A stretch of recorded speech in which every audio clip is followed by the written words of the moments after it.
welcome to Berkshire Guitar Amplifier Repairs. Stuart Smith in the workshop as always. Today we've got a Blackstart HT5 in. Normally don't like working on these because they are not particularly easy to fix with their surface mount components. But I think this is an early one which has discrete components on it, so we've got a fighting chance of fixing it. The problem is no sound. Power's up okay. Not a peep coming out of the speaker. I've confirmed that, so we don't need to do that on video. So what I'm going to do is just whip the chassis out and let's have a look inside without messing about. Right, if you've never seen inside one of these, now is your chance. And as you can see, we have a big printed circuit board, and this is one of the early HT5s.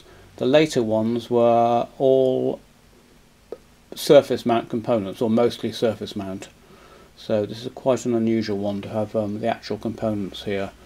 So this is fixable, whereas you know, a good 90% of HT5s are not easily fixable because they have surface mount components. The things to watch out for on the HT5s are these two FETs here. 9 out of 10 HT5s and HT1s I've repaired have been due to a fault on these FETs. They run very hot and they just fail, so replacing those FETs cures a lot of problems on HT5s and HT1s. I don't think that's the problem with this though. A couple of regulators, they're funny amps these. They just have like plus and minus. This is the AC secondary output of the mains transformer, and it's like plus and minus 20 volts or 25 volts regulated down to plus and minus 15. So from that they derive all the voltages they need to run the amp. I've never really looked into how they do the HT on the valves. I mean, it won't be very high voltage, but is it just 30 volts on the HT? I'm not sure really. Can't see any kind of voltage doubling circuit or anything. Maybe I'll have a look at that to see how they actually derive the plate voltage for these two valves. Anyway, that's a quick look on the underside. It's all op amps, of course. And a bit of a valve preamplification, and then a 12BH7 to do the power valve side. So let's get it powered up and see if we can see what might be wrong with this. Right, here we are top side. I got a bit lucky with this actually, because I turned it on and then got called away and came back, and the first thing I was going to do to make sure the valves were seated properly, and I went to grab the power valve, and it's completely stone cold. So there's no heaters on that power valve, and that could be our problem. The preamp valve is warm, so the heaters are working on that. Now I can't remember how they derive the heater voltage for these, because it's not the 6.3 volt winding off the transformer. As we saw, there's only like plus and minus 25 volts coming off the output of the mains transformer. So I'm going to get the schematic and see how they're deriving the heaters for these and solve the mystery of why one is heating and the other isn't. But this is definitely our problem. If we can get this valve turned on, I suspect this amp might spring to life. Right, well fortunately I had the schematic for this amp. They're not easy to get hold of, Blackstart schematics, but I happen to have it for this amp. And it's not terribly clear, but this is like an interboard connector here going off to the 12BH7 look contacts, and then you can see grid, cathode, H4 is probably the heater, and that comes through this 33 ohm 7 watt resistor, and that makes a lot of sense really. A fairly low value high voltage resistor, and this gets fed by what's called unreg, so that's probably the pre-voltage regulator side of the mains transformer secondary. So that's how they're doing that, just simply dropping the voltage down with a 33 ohm resistor. So my guess is if we can find that, which we should be able to because it's 7 watts, so it's going to be a big one, that this will be open circuit. It's got too hot for some reason, not sure why, and just gone open circuit, so that's my guess. So let's flip the amp back over and see if we can find that resistor, and more importantly if we can get onto the terminals of it to measure its resistance. No problem spotting that resistor. Here it is, of course. Oh, that's interesting. I tell you what's interesting, it's warm. Now I would not expect that to be warm if no current was being pulled through it, so that's a bit strange. I'm just going to put a meter on there and see if I can measure the resistance across there, and I'll report back and let you know what that is. Okay, well, plot thickens on that one, because that actually is measuring 33 ohms and it's warm, which sort of implies that heater voltage is getting through it, yet the actual valve is cold. I'm going to need to have a little think on this one. Right, well, what I've actually done is just popped another 12BH7 in there, and it immediately started glowing. It's getting warm, and I can hear a hum buzz coming out of the speaker. I think I'm just going to plug a guitar in here and see if it works, and then we'll worry about the mystery of why that resistor was getting warm later. Let's try it, see if it works.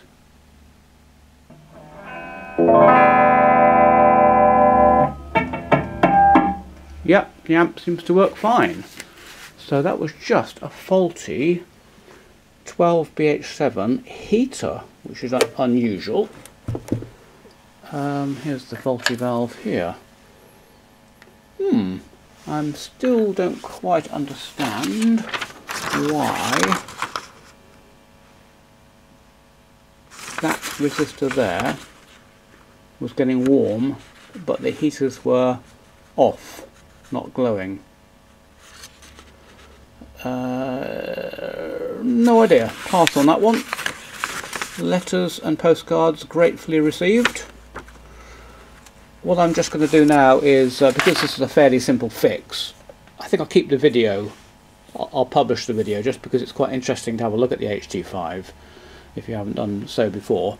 But I'll also just have a quick look to see how the plate voltage for the preamp tube and this 12BH7 are derived, given that we've only got plus or minus, well, we've got plus or minus 15 volts DC, so that's a 30 volt maximum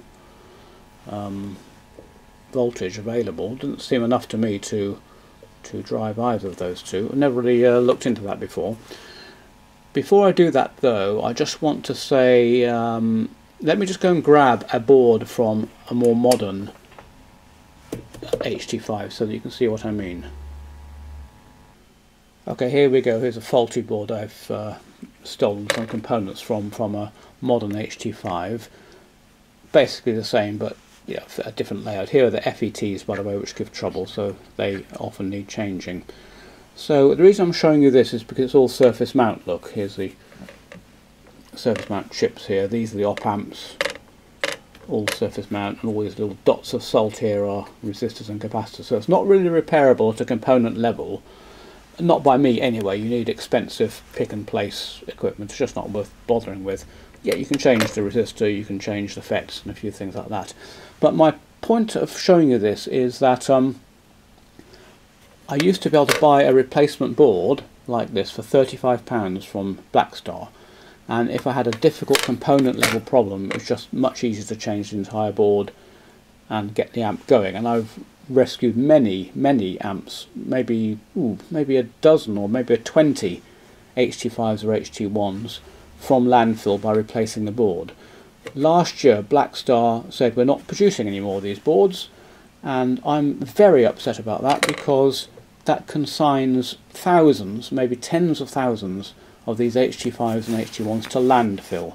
The second they go wrong, no one's going to be able to repair this. I say nobody, but very few techs will take on this. Anything's possible, of course, and so the owner will just say, oh, I'll just chuck it and buy a new one. Now that's absolutely ridiculous. Blackstar could have tripled the price of this board. They could have charged £100 for the board. We would gladly have paid it. It's worth 100 quid to rescue an otherwise completely dead amp, or put the price up to £60 or £70 or something. But no, they've just decided to completely discontinue it and then consign all these amps to the bin. I really hate that aspect of modern life.